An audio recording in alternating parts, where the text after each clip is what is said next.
Bank of ইংল্যান্ডের মতে যুক্তরাজ্য এই বছর মন্দায় প্রবেশ করতে চলেছে, তবে পূর্বের চেয়ে কিছুটা কম মন্দা হওয়ার সম্ভাবনা রয়েছে। এটি আশা করা যায় 2023 সালে অর্থনীতির সামান্য পতন হবে, কারণ এনার্জির বিল কমে যাবে বা দাম ধীর গতিতে বৃদ্ধি পাবে। অনেকের মতে এই বছর মুদ্রাস্ফীতির ধীর হবে বলে আশা করা হচ্ছে। এদিকে ব্যাংক অফ ইংল্যান্ডের সুদের হার দশমবারের মতো 0.5 পয়েন্ট বাড়িয়ে 4% করা হয়েছে। এতে ঋণের খরচে সুদের হার বৃদ্ধি, যা ইতিমধ্যে জীবনযাত্রার ব্যয়ের সাথে লড়াই করে যাচ্ছে এমন অনেক পরিবারের উপর চাপ বাড়াবে।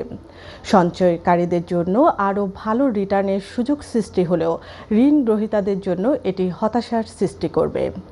উচ্চ সুদের হার লোকেদের আরও বেশি সঞ্চয় করতে এবং কম খরচ করতে উৎসাহিত করতে পারে, যা দ্রুত দাম বৃদ্ধি বন্ধ করতে সহায়তা করবে বলে আশা করা হচ্ছে। There's a trade-off, and I wouldn't really envy any policymaker at this stage. Bank of England is already forecasting a recession this year. Even though it's a shallow recession, the economy is in a vulnerable position, and raising rates further is just going to make it more vulnerable and weaker. The situation we find ourselves in is that I think that there are now signs that inflation is beginning to turn the corner. But it's very early days, and there's a big risk, or there are big risks out there, which may throw us off course. And it's really those risks that we spend a lot of time in the Monetary Policy Committee going over, because we have got to see real evidence that inflation is now coming down. I mean, it's unacceptably high. It has been for a while now. We've got to get it back down to our target of 2%.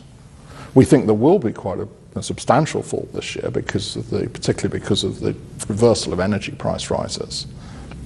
But it's not a given that we have changed the language we use this time. So previously we've been saying if the economy evolves and inflation evolves as we think it will, then there will be more interest rate rises, and we have not said that this time. We've also, in that previous language, we also used the word "and we will respond forcefully as needed," and we've not said that this time. In many countries, most developed countries, when COVID hit, there was a fall in participation in the labour force. No great surprise, because obviously countries went into lockdown and so on. What's unusual about the UK is that almost all other developed countries, that's reversed, and it hasn't in the UK. So that the supply side of the UK, the capacity of the economy, has reduced in that sense and has stayed lower. We're not back to where we were pre-COVID. We've got a smaller labour force than we had.